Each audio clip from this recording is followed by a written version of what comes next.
Today's topic is reliability design. एडा का RGPV का बहुत इंपॉर्टेंट टॉपिक है। अगर आपने इस वीडियो को नहीं देखा तो पक्का पछताओगे। तो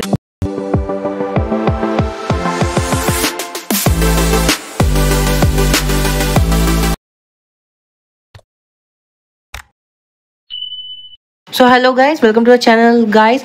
सो guys, today's topic is reliability design, जो कि एडा का आरजीपीवी का बहुत इंपॉर्टेंट टॉपिक है, जो कि आता है एग्जामिनेशन में। अगर आपने इस वीडियो को नहीं देखा तो पक्का पछताओगे।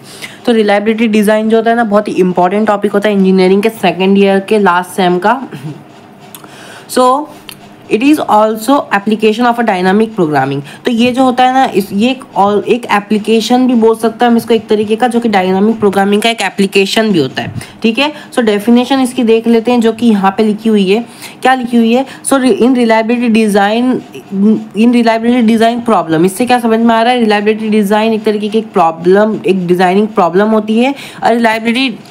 इन reliability design problem we design a type of a system. हम क्या करते हैं? रिलायबिलिटी जो डिज़ाइन प्रॉब्लम होती है, इसमें हम एक टाइप ऑफ अ सिस्टम, एक सिस्टम को इस तरीके से डिज़ाइन करते हैं which is made by the several devices, जो कि किससे बना होता है? सेवरल डिवाइसेस से मिलकर बना होता है। And that many devices are connected with a series, और वो जितने भी डिवाइसेस होते हैं ना, वो सीरीज में कनेक्टेड होते हैं। मतलब कि ये किस तरीके का रिलायबिलिटी डिज़ाइन, एक इस तरीके का प्रॉब्लम, एक मतलब एक ऐसा एल्गोरिदम टाइप होता है, एक ऐसा डिज़ाइन प्रॉब्लम होता है जिसमें हम एक टाइप ऑफ अ सिस्टम को तैयार करते हैं। और इस सिस्टम तैयार करने के लिए हम ढेर सारे डिवाइसेस का वो लेते हैं, हेल्प लेते हैं। और वो डिवाइसेस जो होती है ना, वो पैरेलल में नहीं, सीरीज में कनेक्टेड होती है। वो एक दूसरे से सीरीज में क्या होती है? कनेक्टेड होती है। ठीक है, कनेक्टेड होती है।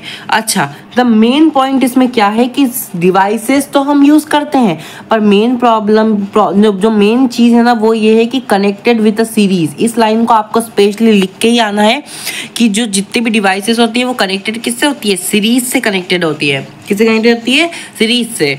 ठीक है, ना तो यहाँ पे क्या लिखा हुआ है?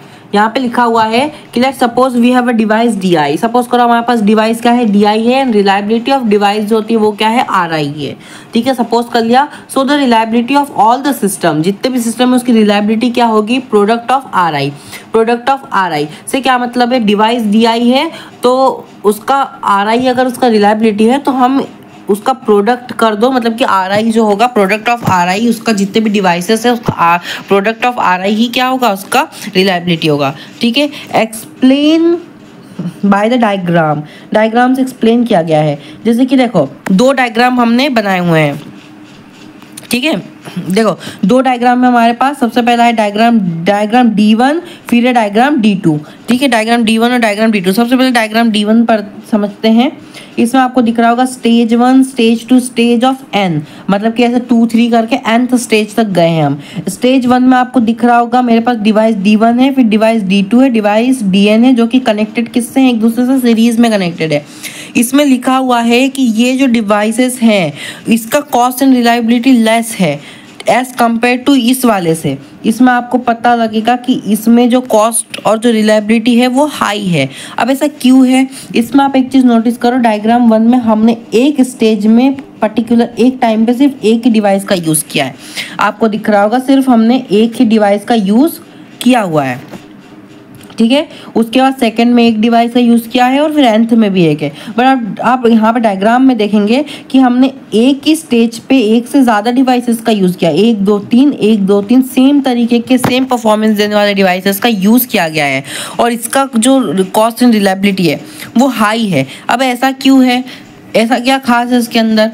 तो उसके अंदर जो खास चीज़ है वो ये है कि when we have used in diagram 1 3 devices connected in a series and its cost and reliability is less because we use only one devices, so if in between work any devices will fail so our work will stop। मतलब कि हमने एक stage पे एक device को use किया है, मतलब अगर कभी बाय चांस हमारा एक डिवाइस ख़राब हो जाता है तो हमने इतने कम डिवाइस लगाए हुए हैं कि हमारा पूरा काम क्या हो जाएगा? रुक जाएगा। बट अगर हम बात करें डायग्राम 2 की, तो इसमें हमने एक टाइम पे मैनी डिवाइसेस को लगा रखा है एक साथ। तो अगर कोई सा एक आधा डिवाइस फेल भी हो जाता है तो उसकी जगह दूसरे डिवाइस उसकी मदद कर सकते हैं, उसकी जगह ले सकते हैं। इसका मतलब क्या है, हमने उसमें थोड़ा सा खर्चा ज़्यादा किया है, इम्प्लीमेंटेशन में ज़्यादा ध्यान दिया है, तो इसीलिए उसकी अब भाई डिवाइस ज़्यादा है तो ऑफकोर्स उसकी कॉस्ट भी ज़्यादा होगी, पर हमने जो उसकी डिज़ाइन की है वो भी ज़्यादा होगी, रिलायबिलिटी वगैरह भी ज़्यादा होगी, तो वो एक तरीके से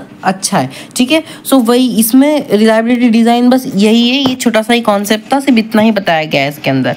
ठीक है, कि बिकॉज एंड क्योंकि देखो यहाँ पे लिखा हुआ है कि if our any devices get fail so it don't give impact on the system, our work will not stop because we can use other available devices. वही बात है कि अगर ये जो डायग्राम टू के अंदर की बात है कि अगर कभी गलती से भी हमारा एक आधा डिवाइस फेल हो जाता है तो दूसरे डिवाइसेस उसकी जगह काम कर सकते हैं और हमारा काम नहीं रुकेगा, हमें लॉस नहीं होगा। लॉस को बचाने के चक्कर में इसकी जो कॉस्ट और रिलायबिलिटी जो है वो हाई है, सो इसीलिए ये क्या है, बहुत अच्छा है। ठीक है, सो रिलायबिलिटी जो डिज़ाइन था ना एडा के टॉपिक पे इतना ही है, इसमें कोई ज़्यादा कुछ नहीं है, बट हाँ थोड़ा सा एडवांटेज डिसएडवांटेज भी बता देंगे आपके नेक्स्ट वीडियो में। बट हाँ ये काफ़ी इंपॉर्टेंट टॉपिक था, तो आपको लिखना पड़ेगा और आपको अच्छे से इसको समझ के इसमें पेज भी भरना आना चाहिए, वरना फिर इतने से 2-3 पेज में तो आपको 7 नंबर नहीं मिलेंगे, कम से कम 4 से 4.5 पेज आपको भरने ही पड़ेंगे रिलायबिलिटी डिज़ाइन में। ठीक है, सो आज के लिए इतना ही, थैंक यू।